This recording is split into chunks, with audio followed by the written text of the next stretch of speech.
ও তাছাড়া আর কিছু জানে না। এই যে শব্দগুলি আপনার লিখছে বা বলছে, এরা আদৌ কিন্তু হাদিস সম্পর্কে জ্ঞান রাখে না, জীবনে কোনোদিন মাদ্রাসাতে লেখাপড়াও করেনি। এই কিছু বক্তাদের বক্তব্য শুনে আপনার আহলুস সুন্নাত ওয়াল জামাতের মতাদর্শী যারা, তাদেরকে বিভ্রান্ত করতেছে। পৃথিবীতে হাদিস কত প্রকার আছে, কয় রকমের হাদিস আছে, প্রথমে হাদিস কয় প্রকার, এই সমস্ত বিষয়গুলি টোটালে ও জানে না। নবীর যুগে হাদিসের প্রকারভেদ করা হয়নি, সাহাবীদের যুগেও হয়নি, তাবিঈনদের যুগেও হয়নি। এই যুগে হাদিসের প্রকারভেদ করা হয়নি। সহিহ হাদিস কোনটি, জয়ীফ হাদিস কোনটি, হাসান হাদিস কোনটি, মাওকুফ হাদিস, মুত্তাসিল হাদিস, মারফু হাদিস, হাদিসের বহু ভাগ আছে আপনার। এরা তো ওগুলো জানে না, ওই একটি জানে সহিহ হাদিস আর জয়ীফ হাদিস। তো আপনাদেরকে বলি, প্রথমে একটু বোঝার চেষ্টা করো, অনেক জ্ঞানী গুণী ব্যক্তি আছেন। শরীয়তের দলিল কয়টি? শরীয়তের দলিল হলো 4টি। কয়টি বললাম? কথা বলতে হবে। 4টি।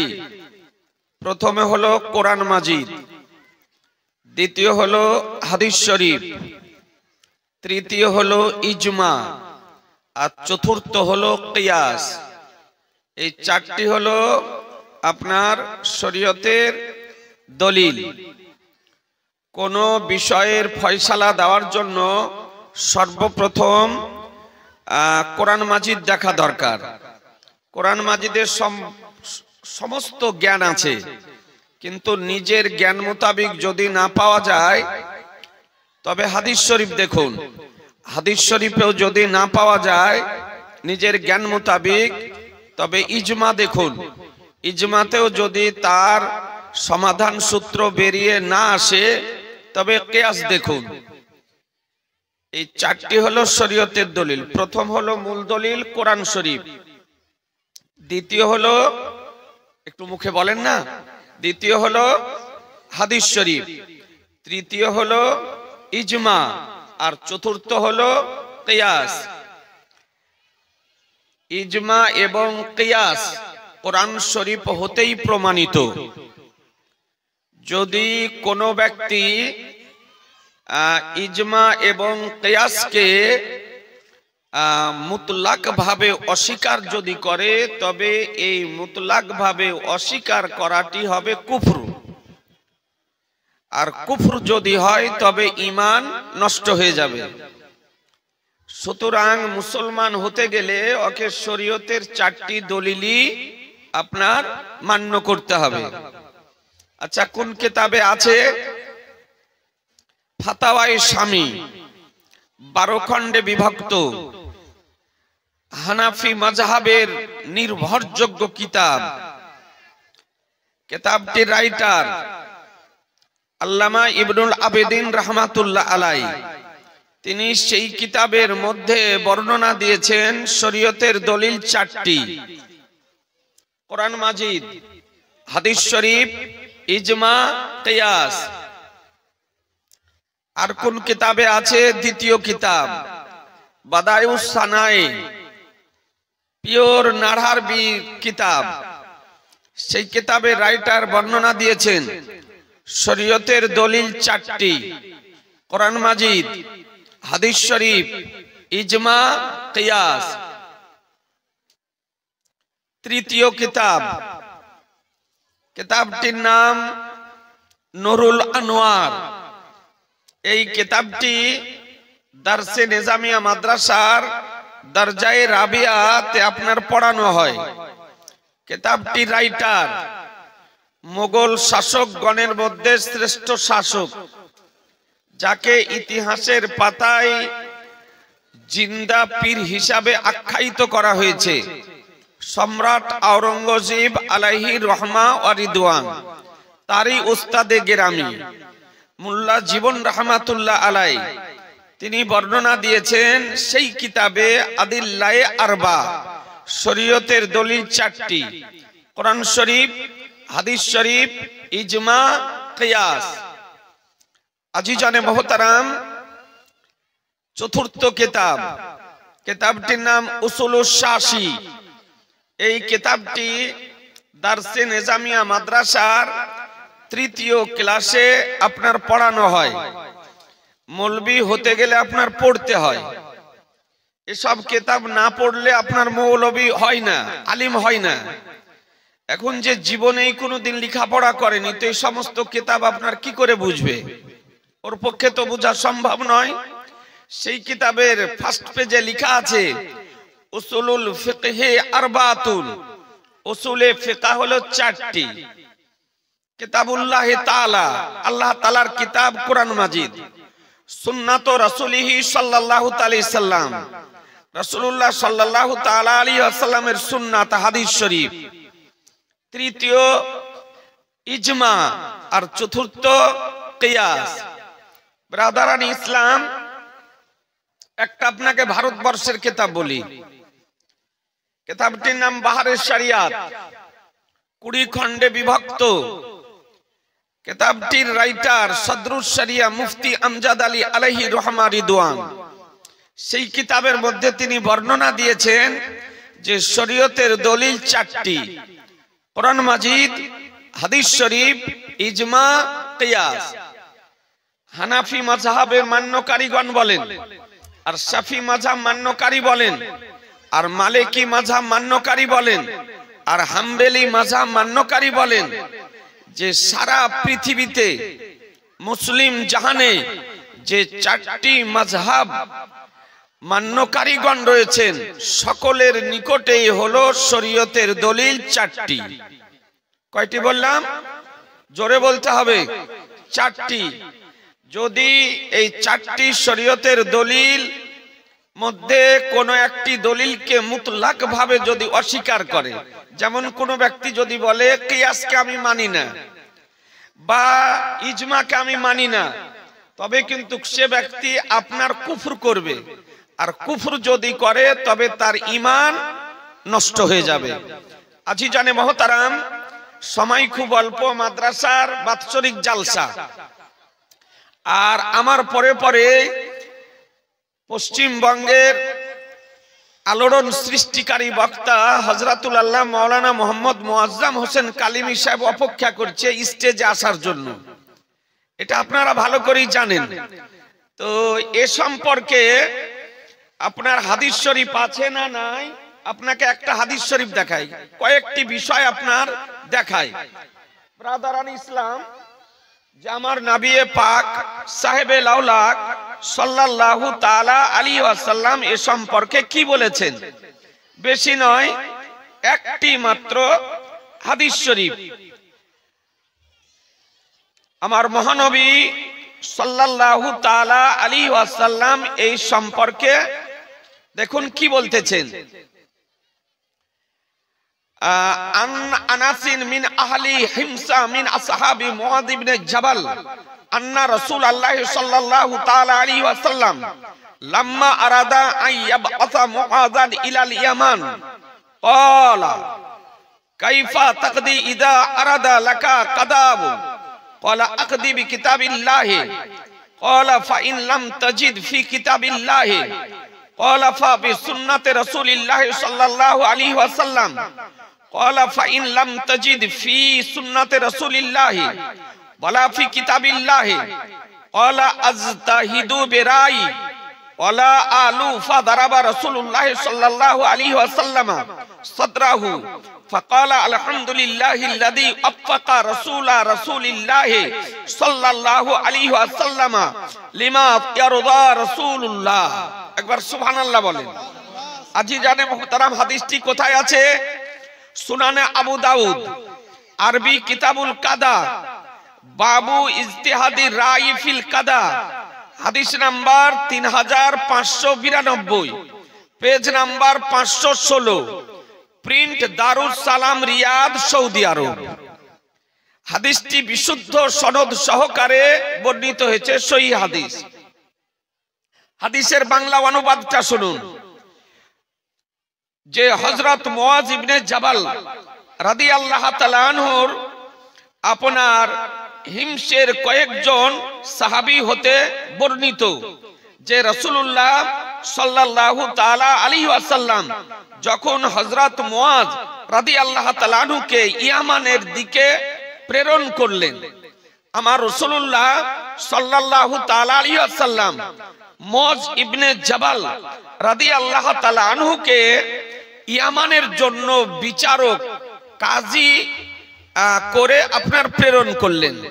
বলে মুআজ যাও, তোমাকে ইয়ামানের কাজী বানিয়ে প্রেরণ করতেছি। তো যখন প্রেরণ করেন তো বলেন যে মুআজ শুনো, তোমার সামনে যদি কোনো মুকদ্দমা যদি আসে, কোনো বিচার যদি আসে, তবে তুমি কেমন করে ফয়সালা করবে? কোনো যে কোনো সমস্যার যদি নিয়ে তোমার নিকটে আসে তো তুমি ফয়সালা কেমন করে করবে, বিচার কেমন করে করবে? নবী আমার জিজ্ঞাসা করতেছেন। সাহাবীকে প্রেরণ করার পূর্বে একটু ভালো করে বোঝার চেষ্টা করুন। আর কারো ব্রেন যদি একেবারে ভর্তি থাকে তো একটু কিছু ডিলিট করেন, না হলে আপনার ব্রেনে কিছু সেভ হবে না। ব্রাদারান ইসলাম, তো তিনি বলেন, হযরত মুআজ ইবনে জাবাল রাদিয়াল্লাহু তাআলা আনহু বলেন যে ইয়া রাসূলুল্লাহ, আমি আল্লাহর কিতাব থেকে ফয়সালা করব।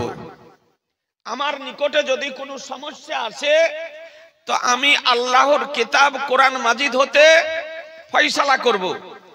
তো আমার রাসূলুল্লাহ সাল্লাল্লাহু তাআলা আলাইহি ওয়াসাল্লাম বলেন, তুমি যদি সেই সমস্যার সমাধান আল্লাহর কিতাবে না পাও তো কি করবে? আল্লাহর নবী কথা বলেননি যে কিতাবে যদি না থাকে তো কি করবে। তার মানে বুঝার হলো যে কিতাবে তো আছে, তুমি যদি না পাও, তোমার জ্ঞান মোতাবিক তুমি যদি না পাও তবে কি করবে? তো সাহাবী বলতেছেন, ইয়া রাসূলুল্লাহ, তবে আমি আপনার সুন্নাত মোতাবিক ফয়সালা করব। অর্থাৎ আপনার হাদিস অনুসারে আমি ফয়সালা করব। আমার রাসূলুল্লাহ সাল্লাল্লাহু আলাইহি সাল্লাম বলেন, মুআজ, যদি আমার সুন্নাতেও যদি না পাও, আমার সুন্নাতের মধ্যে তোমার জ্ঞান মোতাবিক যদি না পাও তবে কি করবে? তো সাহাবী বলেন, ইয়া রাসূলুল্লাহ, যদি আপনার সুন্নাতও না পাই, কোরআন মাজিদেও যদি না পাই, তবে আমি নিজের রায় মোতাবিক গবেষণা করে ফয়সালা করব। কথা বুঝতে পারছেন? যে তাহলে আমি কোরআন মাজিদেও যদি না পাই, হাদিস শরীফেও যদি না পাই, তবে আজতাহিদু, আমি ইজতিহাদ করব, গবেষণা করব, আমার রায় মোতাবিক দিয়ে তার ফয়সালা দেব। আজিজানে মুহতারাম, তাহলে কোরআন হাদিসে পাওয়া গেল না, তাহলে কি করবেন? তো সাহাবী বলতেছেন, ইয়া রাসূলুল্লাহ, আমার রায় মোতাবিক আমি গবেষণা করে আমি সেই সমস্যার সমাধান দিব। তো আমার রাসূলুল্লাহ সাল্লাল্লাহু তাআলা আলাইহি ওয়াসাল্লাম সাহাবীর সিনাতে হাত মারার পর বলেন, আল্লাহ তাআলার শুকর আদায় করতেছি, যিনি রাসূলুল্লাহ সাল্লাল্লাহু তাআলা আলাইহি সাল্লামের প্রেরণকৃত ব্যক্তি আমার রাসূলুল্লাহ সাল্লাল্লাহু তাআলা আলাইহি সাল্লামের সঙ্গে একমত। ব্রাদারান ইসলাম, তাহলে হাদিস শরীফ থেকে দিবালোকের ন্যায় প্রমাণিত হলো যে কিয়াস এটা হাদিস শরীফ হতে প্রমাণিত। কিয়াস হাদিস শরীফ হতে প্রমাণিত। যদি মুতলাক ভাবে কিয়াসকে কোন ব্যক্তি অস্বীকার যদি করে তবে সে ব্যক্তি কুফর করবে, আর কুফর যদি করে তবে তার ঈমান নষ্ট হয়ে যাবে। আজিজানে মুহতারাম, আপনাদেরকে বলতে চাই, আমার নবী পাক সাহেবে লাউলাক সাল্লাল্লাহু তাআলা আলাইহি ওয়াসাল্লামকে আল্লাহ তাআলা কুল কায়নাতের মালিক ও মুখতার করে প্রেরণ করেছেন। এ বেরাদারান ইসলাম, আপনাদেরকে বলি, নবীর কি শান, নবীর কি মান, নবীর কি মর্যাদা, নবীর কি সম্মান, এ আপনাকে বুঝতে হবে। আজকে বর্তমান সময় নবীর মহান ব্যক্তিত্ব সম্পর্কে এক শ্রেণীর মানুষ সোশ্যাল মিডিয়াতে আদা জল খেয়ে কোমর বেঁধে ময়দানে নেমেছে। আজকে নবী সম্পর্কে বিরূপ মন্তব্য করতেছে, নবী সম্পর্কে অশালীন ভাষা ব্যবহার করতেছে। আপনারা জানেন আজকে কয়েকদিন পূর্বে আমাদের পার্শ্ববর্তী বাংলাদেশ, সেই রাষ্ট্র থেকে একজন তথাকথিত একজন বক্তা, তথাকথিত একজন আজহারি, সে আমার দয়ার নবী, মায়ার নবী সাল্লাল্লাহু তাআলা আলাইহি সাল্লামকে কর্মচারী বলেছে, আমার নবীকে রাখাল বলে সম্বোধন করেছে। আজিজানে মুহতারাম, ঈমানের সঙ্গে বলুন, যে নবীকে আল্লাহ সর্বপ্রথম নিজ নূর হতে তৈরি করে সর্বশেষে নূর এবং মানবের সংমিশ্রণে সমষ্টিতে একাত্রিতকরণে অতিমানব করে, মহামানব করে, অতুলনীয় মানব করে, উদাহরণহীন মানব করে, বেমিসাল মানব করে, বেনাজির মানব করে সর্বশেষে মা আমিনার ঘরে প্রেরণ করেছেন। এই নবীকে কর্মচারী বলা যাবে? একটু জোরে বলবেন না? এই নবীকে রাখাল বলা যাবে? চীনা মুসলমান, আপনাদেরকে বলি, কর্মচারী শব্দ সম্মানিত শব্দ নয়, সম্মান সূচক শব্দ নয়। রাখাল শব্দ সম্মান সূচক শব্দ নয়, এটা অসম্মান সূচক শব্দ। আর অসম্মান সূচক শব্দ যদি হয় তবে আমার আনিসে বেকাসা সাইকে দেখাউন মাকা বেকাসুকে কাস বেসাহারুকে সাহারা বেচারুকে চারা কারিবুকে হামি ইয়া তুমি কে বলি শাফিউল মুজনাবিন রাহমাতুল লিল আলামিনের জন্য ব্যবহার করা কুফর হারাম। সুবহানাল্লাহ, সুবহানাল্লাহ। নারে তাকবীর, নারে তাকবীর, নারে রিসালাত, মাসলাক আলা হযরত দ্বীন ইসলাম, সুন্নি মুসলমান। আজিজানে মুহতারাম, কোরআন বলে ওয়া তুআযিরুহু ওয়া তুআক্কিরুহু, বলে তোমরা নবীর মাহাত্ম্য বর্ণনা করো, নবীর প্রতি সম্মান প্রদর্শন করো। আজিজানে মুহতারাম, একটু উঠে দেখুন কোরআন শরীফ প্রথম পারা সূরা বাকারা 104 নম্বর আয়াতের মধ্যে রব্বুল আলামিন বলেন, ইয়া আইয়ুহাল্লাযিনা আমানু লা তাকুলু রাইনা ওয়া কুলু নুজুরনা আসমাউ ওয়ালিল কাফিরিনা আযাবুন আলীম। হে ঈমানদারগণ, আমার নবীকে তোমরা রাইনা বলে সম্বোধন করো না, রাইনা বলে আহ্বান করো না, বরং তোমরা বলো উনজুরনা।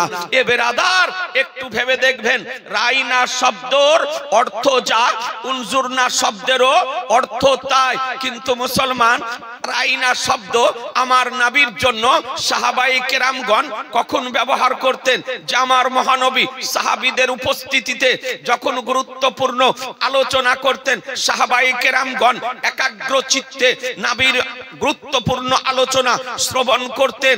আর শ্রবণ কালে যদি কোনো একটি বিষয় যদি বুঝতে সক্ষম যদি না হতেন, অনুধাবন যদি করতে না পারতেন, পূর্ণাঙ্গভাবে বুঝতে না পারতেন, তো আমার দয়ার নবীকে বলতেন রাইনা ইয়া রাসূলুল্লাহ, অর্থাৎ আপনি আমাদের প্রতি কৃপা দৃষ্টি করুন, আমাদের ওপর দৃষ্টিপাত করুন। যে বিষয়টি আপনি বলতেছিলেন সেই বিষয়টি আবার দ্বিতীয়বার আমাদের সামনে ব্যক্ত করুন। এ আজিজানে মুহতারাম, তো এ রাইনা শব্দের অর্থ হলো আপনি আমাদের প্রতি কৃপা দৃষ্টি করুন, আপনি আমাদের দিকে দৃষ্টিপাত করুন। আজিজানে মুহতারাম, কিন্তু রাইনা শব্দটি ইহুদিদের ভাষায় গালি হিসাবে ব্যবহার করা হতো, ইহুদির ভাষাতে অশালীন শব্দ হিসাবে ব্যবহার করা হতো। তো সাহাবায়ে কেরামগণ ভালো উদ্দেশ্যে আমার দয়ার নবীকে রাইনা শব্দ দ্বারা আহ্বান করতেন, আর ইহুদিগণ খারাপ উদ্দেশ্যে আমাদের নবীকে রাইনা শব্দ ব্যবহার করত। এ বেরাদার, তা আল্লাহ চাইলেন না যে আমার নবীকে ও ইহুদিগণ তারা রাইনা শব্দ বলে আহ্বান করুক। মহান রব্বুল আলামিন সঙ্গে সঙ্গে মহাগ্রন্থের মধ্যে আয়াত অবতীর্ণ করলেন, বলে এ ঈমানদারগণ, আমার নবীকে তোমরা রাইনা বলো না। সুবহানাল্লাহ, সুবহানাল্লাহ। বেশ বলো না, এ বেরাদার আল ইসলাম একটু চিন্তা করে দেখবেন। বলে কি বলো? বলে তোমরা বলো উনজুরনা, ইয়া রাসূলুল্লাহ আপনি আমাদের উপরে দৃষ্টিপাত করুন, কৃপা দৃষ্টি করুন। যে বিষয়টি বলতেছিলেন দ্বিতীয়বার একটু আমাদের সামনে ব্যক্ত করুন। মুসলমান রাইনা একটা মুস্তারাক শব্দ, অর্থ তার একটা ভালো অর্থ আর একটি খারাপ অর্থ। তো যে শব্দটি মুস্তারাক শব্দ, অর্থাৎ যার দুটি বা একাধিক অর্থ আছে, তার মধ্যে দুটি বা একটি অর্থ ভালো আর একটি অর্থ খারাপ, তাহলে ওই শব্দটি নাবির জন্য না ব্যবহার করা যাবে, না আল্লাহর জন্য ব্যবহার করা যাবে। এই জন্য তো ভারতবর্ষের ফুকাহে কেরামগণ বলেন আল্লাহ মিয়া, অর্থাৎ আল্লাহর জন্য মিয়া শব্দ ব্যবহার করা যাবে না। বলে মিয়া শব্দটির একটি অর্থ হলো ভালো অর্থ, একটি অর্থ হলো খারাপ অর্থ। এই শব্দটি মুস্তারাক শব্দ, এই শব্দটি আল্লাহর জন্য ব্যবহার করা যাবে না। এইরকমই যে শব্দ মুস্তারাক অর্থে ব্যবহৃত হবে, অর্থাৎ ভালো হবে খারাপও হবে, এইরকম শব্দ আমার নবীর জন্য ব্যবহার করা যাবে না। আল্লাহ তাআলা কালামের মধ্যে পরিষ্কার ভাবে জানিয়ে দিয়েছেন। আর তারপরে বলেন ওয়ালিল কাফিরিনা, বলে ওয়াসমাউ, বলে শোনো কাফিরদের জন্য দর্দনাক ভয়ানক শাস্তি রয়েছে। বেরাদার আল ইসলাম, তাহলে বোঝা গেল যে নবীকে অশালীন শব্দ দ্বারা আহ্বান করা যাবে না। এ বেরাদার আল ইসলাম, বর্তমান সময় এ তথাকথিত আজহারির কিছু দালাল বেরিয়েছে, এজেন্ট বেরিয়েছে, তার পক্ষপাতিত্ব করতেছে। কোরআন উঠিয়ে দেখুন, কোরআন কি বলে? খোদার কালাম কোরআন শরীফ বলে ইয়া আইয়ুহাল্লাযীনা আমানু লা তারফাউ আসওয়াতাকুম ফাওকা সাউতিন নবী, হে ঈমানদারগণ তোমাদের নিজেদের কণ্ঠস্বরকে নবীর কণ্ঠস্বরের উপরে উঁচু করিও না। সুবহানাল্লাহ, সুবহানাল্লাহ। আরেকটু জোরে বলেন না। এ বেরাদার, আল্লাহ নবীর দরবারের আদব শিক্ষা দিতেছেন যে তোমরা নবীর কণ্ঠস্বরের উপরে নিজেদের কণ্ঠস্বর উঁচু করো না, অর্থাৎ নবীর আওয়াজের চেয়ে তোমাদের আওয়াজকে উঁচু করিও না। এ বেরাদার, বাদশার দরবারের আদবের শিক্ষা, আদব তৈরি করা হয়, আদব নিয়মাবলী তৈরি করা হয়। আজকে বাদশার দরবারে সংসদের নিয়মাবলী তৈরি করা হয়, সংসদে রাজ্যসভার নিয়মাবলী তৈরি করা হয়, রাজ্যসভাতে কিন্তু কুরবান জান মুসলমান যে নবীর দরবারের আদবের শিক্ষা দিতেছেন স্বয়ং খোদা। সুবহানাল্লাহ, সুবহানাল্লাহ। বলে আমার নবীর আওয়াজের চেয়ে কণ্ঠস্বর উঁচু করিও না। এরপরে রব্বুল আলামিন বলেন ওয়ালা তাজহারু লাহু বিল কাউলি কাযাহারি বাদিকুম লিবাদ আনতাহবাতা আমালুকুম ওয়া আনতুম লা তাশউরুন। এ বেরাদার আল ইসলাম, হে ঈমানদারগণ তোমরা নিজেরা নিজেদের মধ্যে যেমন এক অপরকে আহ্বান করে থাকো, এই রকম ভাবে আমার নবীকে তোমরা আহ্বান করো না। যেমন এক অপরকে আহ্বান করে থাকো, এই রকম আহ্বান আমার নবীকে করো না। যদি করো তবে কি হবে? আনতাহবাতা আমালুকুম, তোমাদের আমল নষ্ট হয়ে যাবে, ধ্বংস হয়ে যাবে। আমল কখন নষ্ট হয়? নেক আমল কখন নষ্ট হয়? যখন কাফির হয়ে যায়, ঈমান নষ্ট হয়ে যায়, ঈমান ধ্বংস হয়ে যায়, ঈমান বরবাদ হয়ে যায়, তখনই তার আপনার আমল নষ্ট হয়। তাহলে বোঝা গেল কোন ব্যক্তি ইচ্ছাকৃত যদি নবীর কণ্ঠস্বরের ওপর নিজেদের কণ্ঠস্বরকে উঁচু যদি করে, কোন ব্যক্তি যদি নবীকে সাধারণ শব্দের দ্বারাই আহ্বান যদি করে, তবে তার ঈমান নষ্ট হয়ে যাবে। এ বেরাদার ওয়ালা তাশউরুন, আর তোমরা তা বুঝতেই পারবে না, তোমরা তা বুঝতেই পারবে না। নিজকে তুমি নামাজি মনে করবে, নিজকে তুমি পরহেজগার মনে করবে, নিজকে তুমি দিনদার মনে করবে, নিজকে তুমি ধর্মপরায়ণ মনে করবে, নিজকে তুমি রোজদার মনে করবে, নিজকে তুমি হাজি মনে করবে, কিন্তু তোমার ঈমান নষ্ট হয়ে যাবে, যা তুমি নিজেও বুঝতে পারবে না। এ বেরাদার, এই আয়াতের ব্যাখ্যায় আল্লামা সাবি রাহমাতুল্লাহ আলাইহি বলেন, বলে লা তাকুলু ইয়া মুহাম্মাদ, তোমরা নবীকে নাম ধরে ডেকো না, নবীকে নাম ধরে ডেকো না, নাম ধরে আহ্বান করো না। হ্যাঁ, এ হে মোহাম্মদ, এ আই এ মোহাম্মদ এই রকম ভাবে তোমরা নবীকে ডেকো না, ইয়া মোহাম্মদ এভাবে তোমরা ডেকো না, বালকুলু বরং তোমরা বলো, কি বলো? ইয়া রাসূলুল্লাহ, ইয়া নবী আল্লাহ, ইয়া হাবিব আল্লাহ বলে তোমরা নবীকে যদি আহ্বান যদি করো, সম্মান সূচক শব্দ দ্বারা আহ্বান করো, নবীকে যদি আহ্বান করো ইয়া রাসূলুল্লাহ বলে করো, নবীকে যদি আহ্বান করো ইয়া নবী আল্লাহ বলে করো, নবীকে যদি আহ্বান করো ইয়া হাবিব আল্লাহ বলে করো, নবীকে যদি আহ্বান করো ইয়া রাহমাতাল লিল আলামিন করে বলে করো, নবীকে যদি আহ্বান করো মুরাদাল মুস্তাকিন বলে আহ্বান করো, নবীকে যদি আহ্বান করো শাফিয়াল মুজনাবিন বলে আহ্বান করো, আহ্বান করো সম্মান সূচক শব্দ দ্বারা আহ্বান করো। বোঝা গেল যে শব্দ অসম্মানের জন্য ব্যবহার করা হয়, এই রকম শব্দ নবীর জন্য ব্যবহার করা কুফর ও হারাম। সুবহানাল্লাহ সুবহানাল্লাহ। বেশক এরকম শব্দ ব্যবহার করা যাবে না।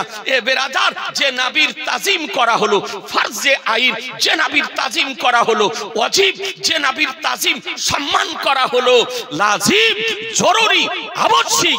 এ আজিজানে মোহতারাম, নবীর সম্মান কেমন করতেন আপনি উঠিয়ে দেখুন। শেরে খোদা, মুশকিলে কুশা, হায়দারে কাররার, ফতেহে খাইবার, সাহেবে জুলফিকার, দামাদে মুস্তাফা, আলিয়ে মুর্তজা রাদিয়াল্লাহু তাআলা আনহু বলেন, যে চোখ দিয়ে আমি নবীকে দেখেছি, পয়গম্বরকে দেখেছি, ইয়াসিনকে দেখেছি, তোহাকে দেখেছি, মুজাম্মিলকে দেখেছি, মুদাসসিরকে দেখেছি, কসম খোদার সে চোখ দিয়ে আমি কোনো দিন গুপ্ত অঙ্গের দিকে লক্ষ্য করে দেখো।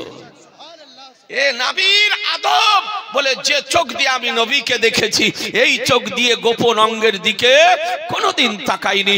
যদি জিজ্ঞাসা করতে হয় নবীর কি আদব, ইয়াছি জানে মোহতারাম, হযরত উমর ফারুক রাদিয়াল্লাহু তাআলা আনহুকে জিজ্ঞাসা করুন, হযরত উসমানে গালি রাদিয়াল্লাহু তাআলা আনহুকে জিজ্ঞাসা করুন। হযরত উসমানে গালি রাদিয়াল্লাহু তাআলা আনহু বলেন, যে দিন আমার রাসূলুল্লাহ আজকে বায়াত গ্রহণ করার সময় নিজের হাতকে, আমার হাতকে নিজের হাত হিসাবে আখ্যায়িত করেছিলেন, সেই হাত দ্বারা আমি তা মৃত্যু ইন্তিকাল করা পর্যন্ত গোপন অঙ্গকে স্পর্শ করিনি।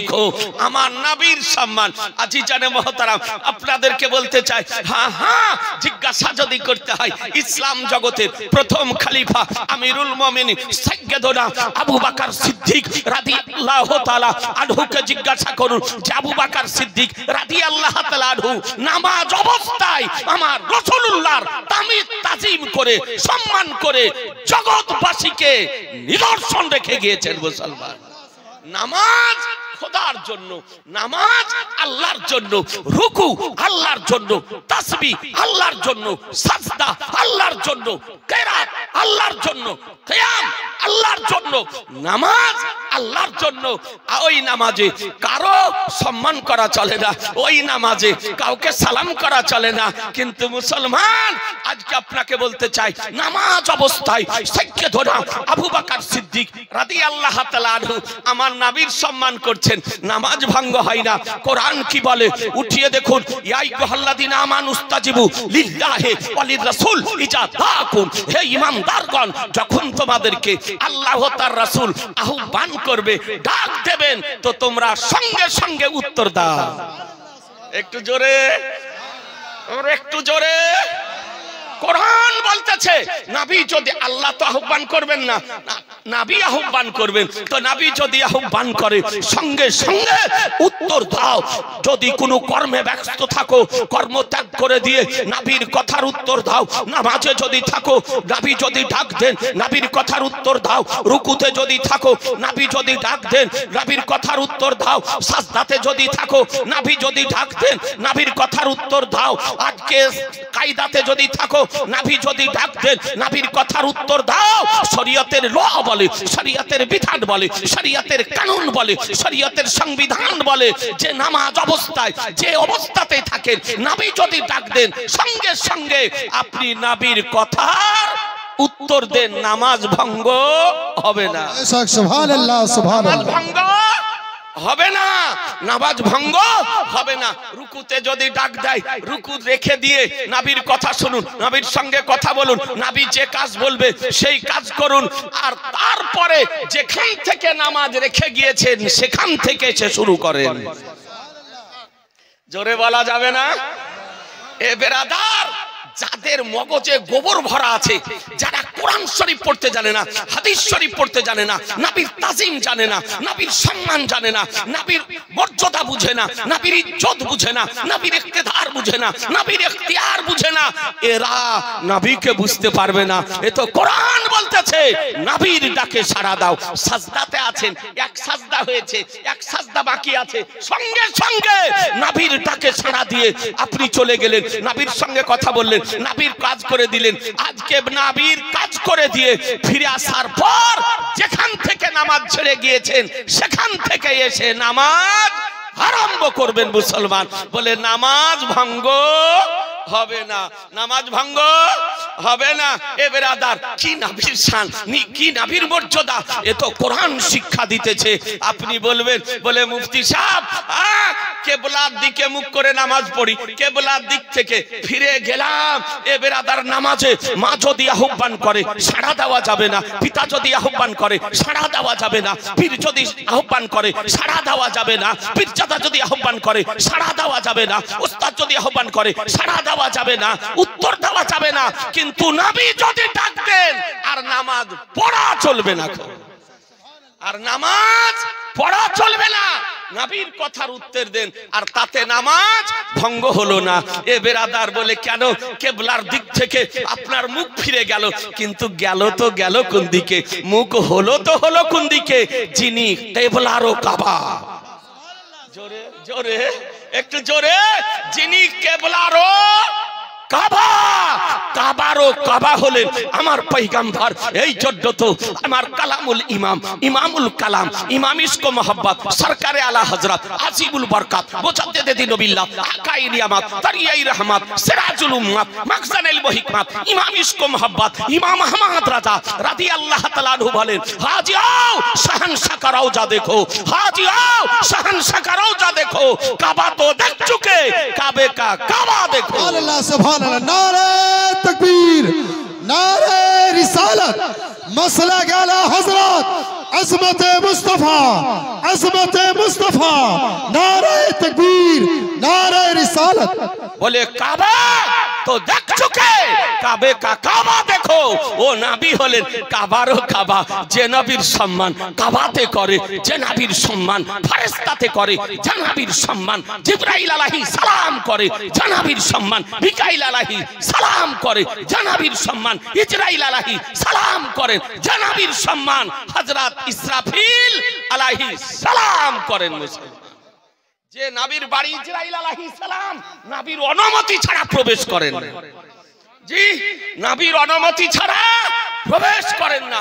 নবীর কি শান, যে নবীর দরবারে ৭০,০০০ ফেরেশতা সকাল বেলায় উপস্থিত হন, সন্ধ্যা পর্যন্ত রওজা শরীফে দাঁড়িয়ে দাঁড়িয়ে আমার নবীর উপরে দরুদ ও সালাম পাঠ করেন, দরুদ ও সালাম পাঠ করেন। আবার সন্ধ্যাতে ৭০,০০০ ফেরেশতা নবীর রওজাতে উপস্থিত হন, সকাল পর্যন্ত দাঁড়িয়ে দাঁড়িয়ে নবীর উপরে দরুদ ও সালাম পাঠ করেন। আর তারা জীবনে কোনোদিন আর দ্বিতীয়বার সুযোগ পাবে না, তারা দ্বিতীয়বার সুযোগ পাবে না। তাহলে বোঝা গেল যে নবীর জন্য আদব সহকারে দাঁড়িয়ে দরুদ ও সালাম পড়া ফেরেশতাদের সুন্নাত। কার সুন্নাত? জোরে বলেন না, ফেরেশতার সুন্নাত। এ বেরাদার ইসলাম, আমরা দাঁড়িয়ে যখন ইয়া নবী সালামু আলাইকা পড়ি তো কিছু মানুষের মাথা খারাপ হয়, ওদের মাথায় তখন কাজ করে না, তাদের ব্রেন খারাপ হয়ে যায়। আপনাদেরকে বলি, আজ পর্যন্ত ভারতবর্ষ তো ভারতবর্ষ, পৃথিবীর বুকে কোন মা এই রকম সন্তানের জন্ম দিতে পারেনি যে দাঁড়িয়ে দরুদ ও সালাম পড়াকে কোরআন হাদিস ইজমা কিয়াসের আলোকে দলিল সহকারে নাজায়েজ প্রমাণ করতে পারে। আজ পর্যন্ত নাজায়েজ প্রমাণ করতে পারেনি। দায়িত্বশীলতার সঙ্গে চ্যালেঞ্জ করতেছি, কিয়ামতের পূর্ব পর্যন্ত নাজায়েজ প্রমাণ করা সম্ভব হবে না, হবে না, হবে না। সুবহানাল্লাহ, সুবহানাল্লাহ, বেশক বেশক, সুবহানাল্লাহ। আপনাদেরকে বলি, ও নবী আর সম্মান কি যে নামাজে নবীকে সালাম না করলে আপনার নামাজ হবে না? জোরে হবে? বলেন হবে? যদি ওস্তাদকে সালাম করেন, করা চলবে?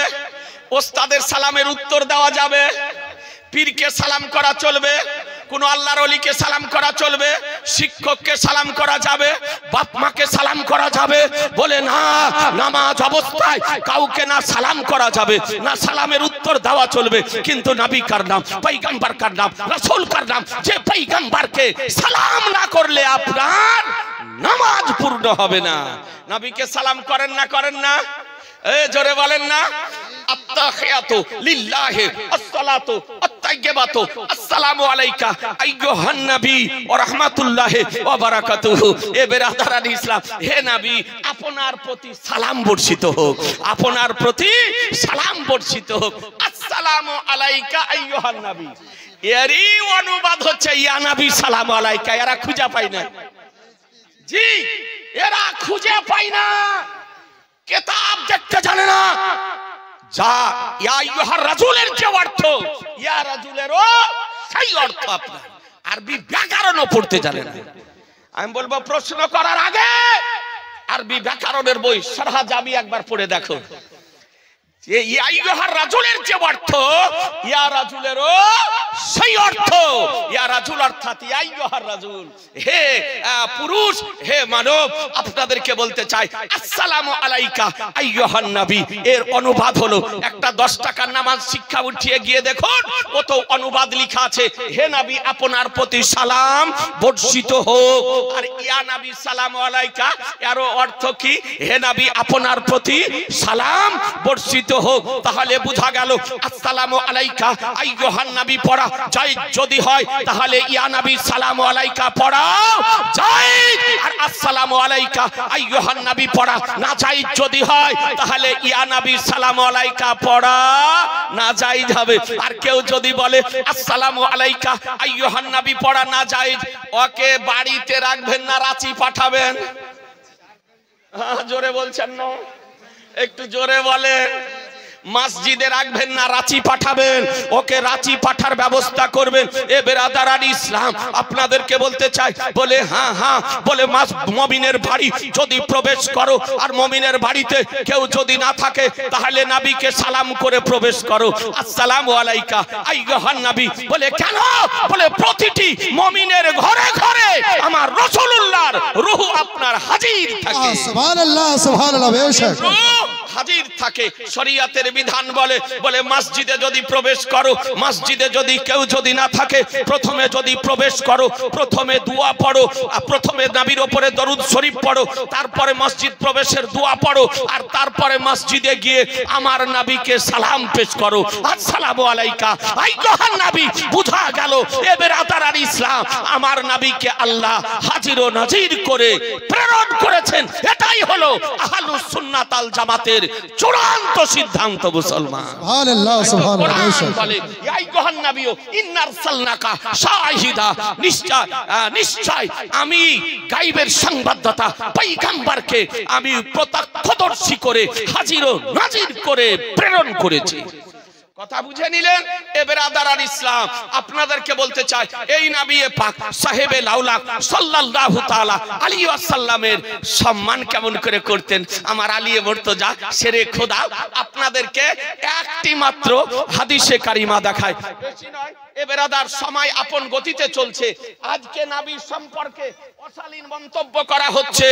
এ বেরাদারান ইসলাম, আমার আলী মুর্তজা রাদিয়াল্লাহু তাআলা আনহু আমার নবীর সম্মান প্রদর্শন কেমন করে করতেন, দেখুন আদব কেমন ছিল। হাদিসটির দিকে লক্ষ্য করুন। আন আবি সাহাকা ক্বালা সামিতুল বারা ইবনে আজিব ইয়াকুলু কাতাবা আলী ইবনে আবি তালিব সুলাহা বাইনান নবী সাল্লাল্লাহু আলাইহি সাল্লাম ওয়া বাইনাল মুশরিকিনা ইয়াউমাল হুদাইবিয়া ফাকাতাবা হাদা মা কাতাবা আলাইহি মুহাম্মাদুর রাসূলুল্লাহ ফাকালু লা তাকতুবু রাসূলুল্লাহ ফালাউ না'লামু আন্নাকা রাসূলুল্লাহ লাম নুকাতিলুকা ফাকালা নবী সাল্লাল্লাহু আলাইহি সাল্লাম লিআলিকিন উমহুহু ফাকালা মা আনা বিল্লাযী আমহাহু ফামাহাহু নবী সাল্লাল্লাহু আলাইহি ওয়াসাল্লাম বিয়াদিহি। একটু জোরে বলেন সুবহানাল্লাহ, আর একটু জোরে। হাদিসটি কোথায় আছে? মুসলিম শরীফ আরবি কিতাবুল জিহাদ হাদিস number 4629, page number 790, print Darus Salam Riyad, Saudi আরব। বিশুদ্ধ সনদ সহকারে হাদিস বর্ণিত হয়েছে।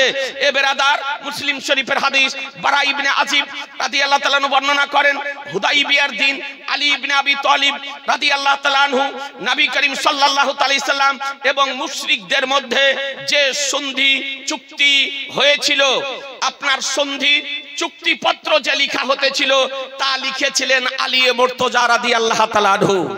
আমার নবীর মধ্যে এবং মুশরিকদের মধ্যে যে হুদাইবিয়ার সন্ধির চুক্তিপত্র লেখা হয়েছিল, আলী রাদিয়াল্লাহু তাআলা লেখেন এবং তাতে লিখেন যে এই চুক্তিপত্র মুহাম্মদ সাল্লাল্লাহু আলাইহি সাল্লাম করছেন, যিনি আল্লাহর রাসূল।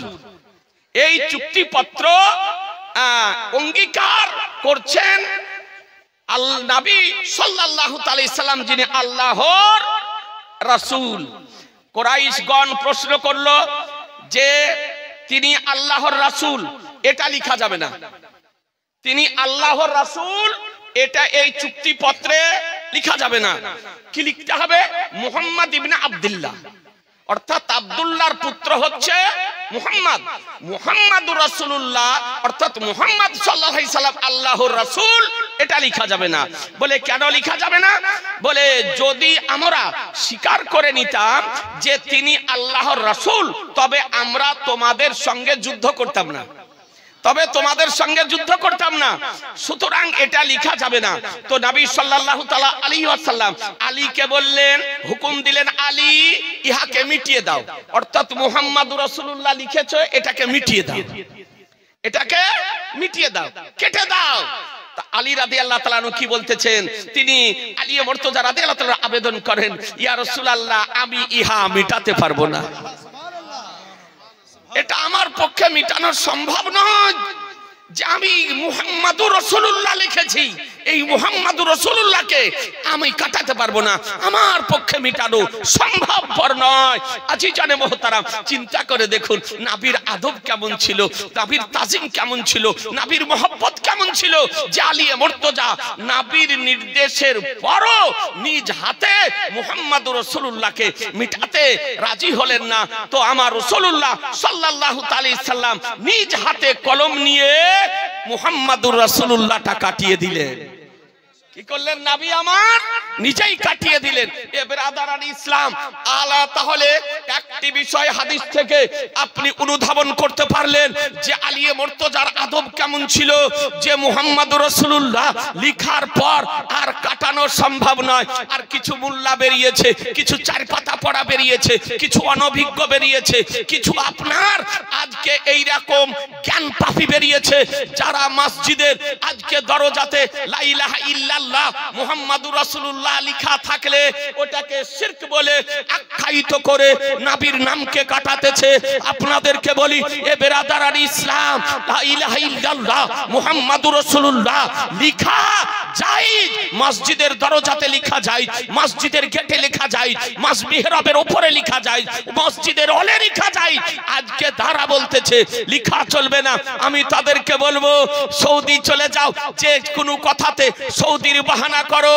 আজকে কাবা শরীফে গিয়ে দেখুন, এ বেরাদারান ইসলাম, কাবা শরীফের উপরে যে গিলাফ দেওয়া আছে, গিলাফের চতুর্দিকে হাজার হাজার বার লেখা আছে কালেমা লা ইলাহা ইল্লাল্লাহ মুহাম্মাদুর রাসূলুল্লাহ, লা ইলাহা ইল্লাল্লাহ মুহাম্মাদুর রাসূলুল্লাহ। আজকে কাবা শরীফের চতুর্দিকে যে আপনার আজকে মসজিদ নির্মাণ করে রাখা হয়েছে, সেখানেও অগণিত জায়গাতে লা ইলাহা ইল্লাল্লাহ মুহাম্মাদুর রাসূলুল্লাহ লেখা আছে। আপনি মসজিদে নববীতে চলে যান, মসজিদে নববীর হাজারো জায়গাতে লেখা আছে, অলে লেখা আছে, বাইরে লেখা আছে লা ইলাহা ইল্লাল্লাহ মুহাম্মাদুর রাসূলুল্লাহ। আজকে মসজিদে নববীতে যে আপনার গোল গোল লম্বা লাইট গুলো ঝুলতেছে, সেই লাইট গুলোর চারদিকে লেখা আছে লা ইলাহা ইল্লাল্লাহ মুহাম্মাদুর রাসূলুল্লাহ। মসজিদে নববীর অগণিত জায়গাতে লেখা আছে লা ইলাহা ইল্লাল্লাহ মুহাম্মাদুর রাসূলুল্লাহ। সুতরাং মসজিদের গেটে, মসজিদের দরজাতে, মসজিদের ওয়ালে লা ইলাহা ইল্লাল্লাহ মুহাম্মাদুর রাসূলুল্লাহ লেখা জায়েজ মুসলমান। আপনাদেরকে বলি এ বেরাদার, যে নবীর নাম জান্নাতের গেটে লেখা আছে লা ইলাহা ইল্লাল্লাহ মুহাম্মাদুর রাসূলুল্লাহ, জান্নাতের জানালাতে লেখা আছে লা ইলাহা ইল্লাল্লাহ মুহাম্মাদুর রাসূলুল্লাহ, জান্নাতের ওয়ালে লেখা আছে লা ইলাহা ইল্লাল্লাহ মুহাম্মাদুর রাসূলুল্লাহ, তুবা গাছের পাতায় লেখা আছে লা ইলাহা ইল্লাল্লাহ মুহাম্মাদুর রাসূলুল্লাহ। সুতরাং নবীর নাম লেখা জায়েজ মুসলমান। কথা আপনি বুঝে নিলেন। দ্বিতীয় ব্রাদার, নবীর আদব আপনাদের বুঝা গেল। সুতরাং এ নবীর সম্মান প্রদর্শন করা ওয়াজিব, ফরজ, লাজিম মুসলমানের জন্য। আজিজানে মুহতারাম, এই নবী মহব্বত করার প্রয়োজন আছে না নাই? জোরে বলতে হবে। এই নবীর পক্ষে থাকার দরকার আছে না নাই? আমরা এই নবীর পক্ষে থাকতে চাই না, চাই না? আজিজানে মুহতারাম, ওই দলে যাবেন যে বাপ মরে গেলে পর্যন্ত দোয়া করতে দেয় না? কথা বলছেন না? যে মা মরে গেলে দোয়া করতে দেয় না, স্ত্রী মরে গেলে দোয়া করতে দেয় না, ভাই মারা গেলে দোয়া করতে দেয় না? দোয়ার উপরে বাধা। আচ্ছা বলুন, দোয়াটা ভালো না খারাপ? এ জোরে বলেন না, দোয়াটা ভালো না খারাপ? ভালো। আল্লাহর কাছে দোয়া চাইবো না তো মুল্লার কাছে চাইবো? খোদার কাছে চাইবো না তো মুল্লার কাছে চাইবো? এ বেরাদার ইসলাম, জানাজা পড়লাম, জানাজা পড়ার পর আমরা মাইয়াতের জন্য সংক্ষিপ্ত আকারে আল্লাহর দরবারে দোয়া করি না, করি না? জোরে বলতে হবে যে করি। তো এই বলতেছে সহি হাদিস কোথায় আছে? এ বেরাদার, ও হাদিস খুঁজতেছে, ওর বিশ্বাস হয় না, হাদিস দেওয়ার পরও আপনার মানতে চাই না। মুসলমান তো জানাজার নামাজ পড়ার পর দোয়া করা হাদিস শরীফে আছে না নাই? শোনাবো একটা হাদিস। কথা বলছেন না? যে শোনাবো। এ বেরাদার আর ইসলাম, সারা লাইফ মনে রাখবেন, কারণ বক্তা চলে আসলে আর 1 মিনিট সময় নেওয়া যাবে না, কারণ এটা হলো আদায়ের জালসা। নাকি গো বাপু? আদায়ের জালসা। আপনাদেরকে বলি আজিজানে মুহতারাম, ই জালসা লাগার চোখে হাদিস বুঝে না, ই হ্যান্ডিক্যাপের দল হাদিস বুঝে না, হাদিস আপনার দেখতে পাই না। আপনাদেরকে বলি যে বেরাদার, জানাজার পরে দোয়া করা হাদিস শরীফে আছে না নাই? দেখুন বেরাদার ইসলাম, আন আবি হুরায়রা রাদিয়াল্লাহু তাআলা আনহু সামিতুন নবী সাল্লাল্লাহু তাআলা আলাইহি সাল্লাম ইয়াকুলু ইযা সাল্লাইতুম আলাল মাইয়িতি ফাখলিসু লাহু দুআ ইসনাদুহু হাসানুন।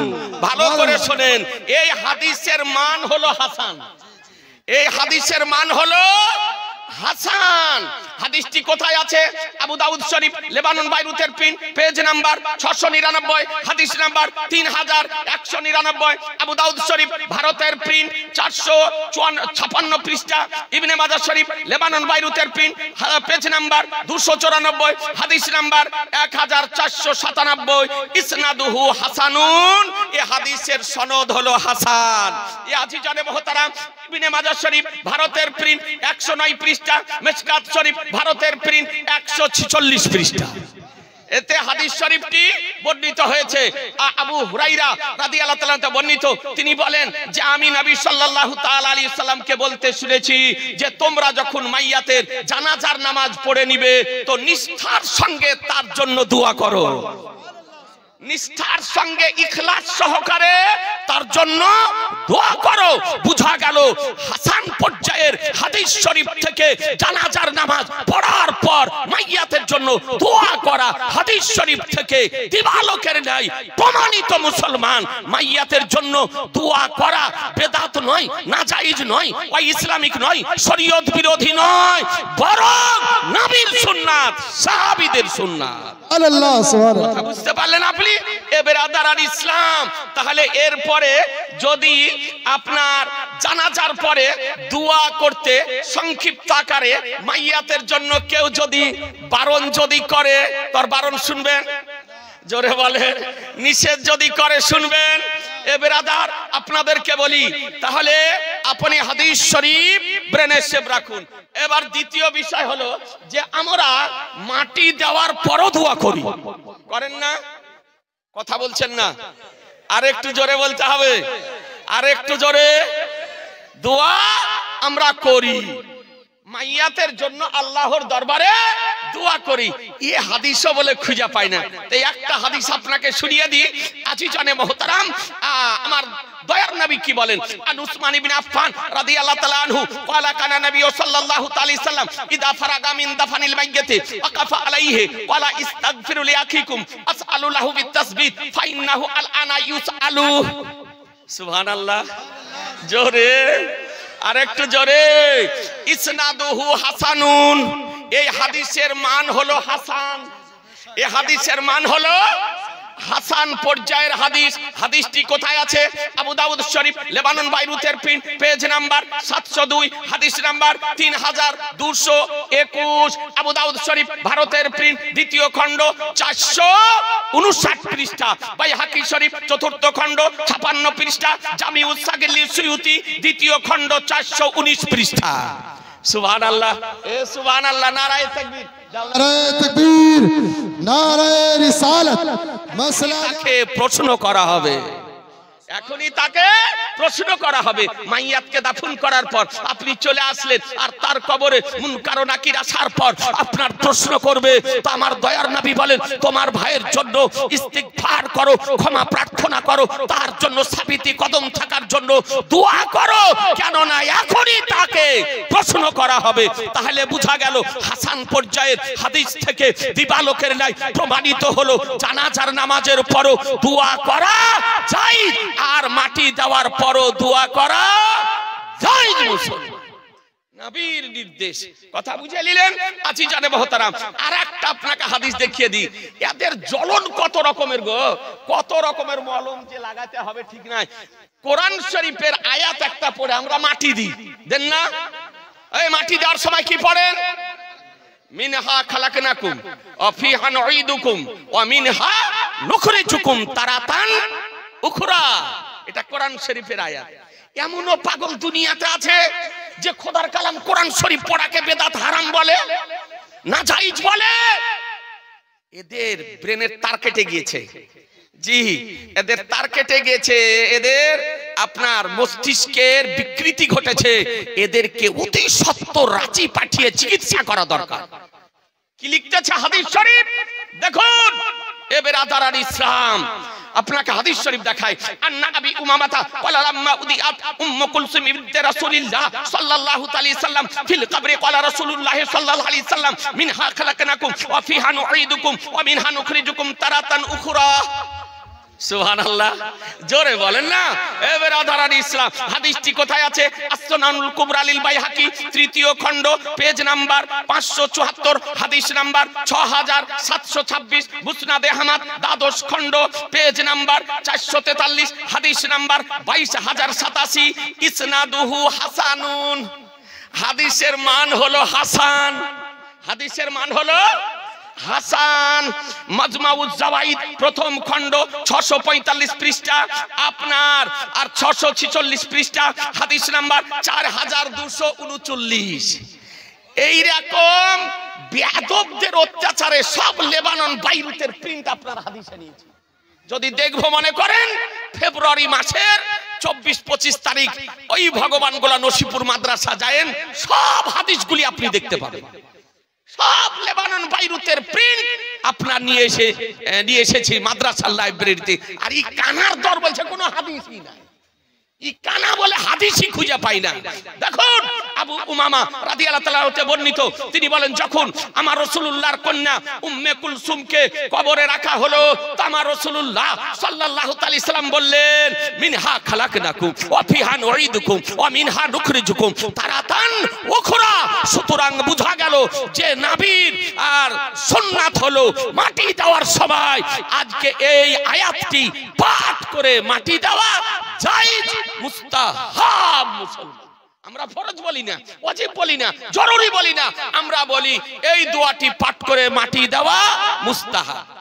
জি ভালো না কি বলছেন? কেউ যদি দোয়াটা না পড়েও যদি মাটি দেয়, মাটি দেওয়া হবে, কিন্তু দোয়াটি পড়ে মাটি দেওয়া মুস্তাহাব। আর এই কানার দল বলছে বেদাত হারাম। তাহলে প্রমাণ করো মুসলমান ওর নানি মরে যাবে, হারাম প্রমাণ তো দূরের কথা, না জায়েজ প্রমাণ করা সম্ভব হবে না। কথা বুঝতে পারলেন? এ বেরাদারান ইসলাম, যাই হোক হযরত চলে এসেছেন আহলুস সুন্নাত ওয়াল জামাতের আকীদা, এই আকীদাবলীর উপরে এবং কর্মসমূহের উপরে আমাদেরকে পাহাড়ের মতো স্থির থাকতে হবে, বলুন ইনশাআল্লাহ।